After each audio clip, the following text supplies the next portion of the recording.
புது மனைவி கிட்ட, அதாவது புதுசா கல்யாணம் ஆன மனைவி கிட்ட சொல்லக்கூடாத 10 விஷயம். கல்யாண வாழ்க்கை சிறப்பா அமையறதுக்கும் அல்லது அது சீக்கிரமா போய் பிரச்சனையில முடியறதுக்கும் பல காரணங்கள் இருந்தாலும், கல்யாணம் ஆன புதுசுல கொடுக்கிற அந்த ஃபேமிலி எஃப்ஐஆர் இருக்குல்ல, அதாவது ஃபர்ஸ்ட் இன்ஃபர்மேஷன் ரிப்போர்ட், அது உங்களுடைய எதிர்கால வாழ்க்கைக்கு பெரிய பங்கு வகிக்குது அப்படின்னு சொல்லலாம். அதுல ஒரு 10 விஷயத்தை தான் இந்த வீடியோல நம்ம பார்க்க போறோம். 1, நீ இப்படிதான் இருக்கணும். அதாவது ஒரு ரிலேஷன்ஷிப்ல ரூல்ஸ் அண்ட் ரெகுலேஷன்ஸை கொண்டு வரது. நீங்க உங்களுடைய உறவுல உங்களுக்கு தேவைப்படுறத ஒரு ரெக்வெஸ்டா வைக்கலாம். ஆனா அத ரூல்ஸா போடும்போது இந்த மாதிரியான கட்டாய விதிமுறைகள் உறவுல விரிசலை ஏற்படுத்தும். 2வது, நெகட்டிவ் பாயிண்ட்ஸ். உங்களை பத்தின நெகட்டிவான விஷயங்களை முன்கூட்டியே சொல்றத தவிர்த்துறது நல்லது. ஏன்னா காலப்போக்கில் அவங்க அதை தெரிஞ்சுக்கலாம், இல்லனா அது அவங்களுக்கு பெருசா தெரியாம கூட போகலாம். உங்களுடைய நெகட்டிவ் நீங்க நினைக்கிறது நெகட்டிவ் தானா அப்படிங்கறத கூட அவங்களா பழகி தெரிஞ்சுக்கிறது நல்லது. நீங்களா அதை பூதாகரப்படுத்தி சொல்லும் போது அதை அவங்க எப்படி புரிஞ்சுப்பாங்க, ஏத்துப்பாங்க அப்படின்னு சொல்ல முடியாது இல்லையா? அது நெகட்டிவா கூட போய் முடிஞ்சிடலாம்.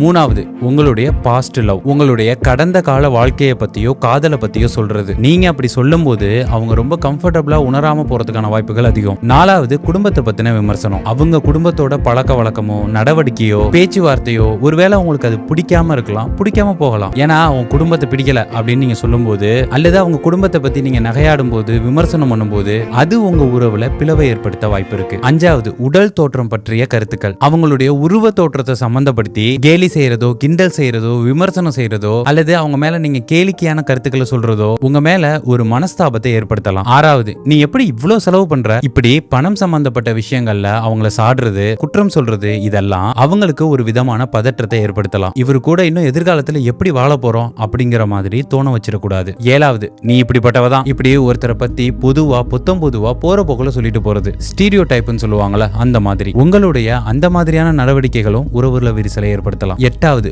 முக்கியமான முடிவுகளை தனியா எடுக்கிறது. கல்யாணத்துக்கு அப்புறம் நீங்க ஒரு குடும்பம் சம்பந்தமாவோ அல்லது உங்களுடைய வேற ஏதாவது முக்கியமான முடிவுகளை எடுக்கும்போது தனிப்பட்டு எடுக்காம அவங்களையும் கலந்து ஆலோசிச்சு அதுக்கப்புறம் நீங்க முடிவு எடுக்கும்போது நீங்க அவங்களுக்கு கொடுக்கிற மரியாதையையும் அந்த நம்பிக்கையையும் உங்க மீதான காதலை வளர்க்கும். அப்படி இல்லாம அவங்க கிட்ட கலந்து ஆலோசிக்காம நீங்க முடிவுகளை எடுக்கும்போது அது உங்களுக்குள்ள மனக்கசப்பை ஏற்படுத்தலாம். 9வது, இதெல்லாம் உன்னால முடியும்னு நினைக்கல. அதாவது அவங்க மேல நீங்க வச்சிருக்கிற தாழ்வான மதிப்பீடு, அவங்களை ரொம்ப குறைச்சி எடை போடுறது இருக்குல்ல, அது அவங்களுடைய உணர்வுகளை புண்படுத்தலாம். சோ இதை சொல்லக்கூடாது. 10வது, நீ ஒழுங்கா இல்லையே அப்படி நீங்க அவங்களை அடிக்கடி குறை சொல்லும் போதும் திருத்திக்கிட்டே இருக்கும் போதும் அவங்க கொஞ்சம் தனிமையா உணரலாம். அப்படி சொல்ல வேண்டிய சூழ்நிலை உங்களுக்கு வந்தா கூட நீங்க சொல்ற விதத்தை மாத்தி அவங்களுடைய உணர்வு புண்படாம சொல்லும் போது தேவையில்லாத பல பிரச்சனைகளை தவிர்த்தரலாம். ஏன்னா நீங்க எக்கு தப்பா ஏதாவது ஒண்ணு சொல்லி அதனால சண்டை போட்டு பல மணி நேரம் விவாதம் பண்றதை விட சொல்றதுக்கு முன்னாடி கொஞ்ச நேரம் யோசிச்சு பிரச்சனை வராதபடி நீங்க அதை சொல்லிட்டீங்கன்னா பல மணி நேர வாக்குவாதத்தையும் மன உளைச்சலையும் மனஸ்தாபத்தையும் நீங்க தவிர்த்தரலாம்.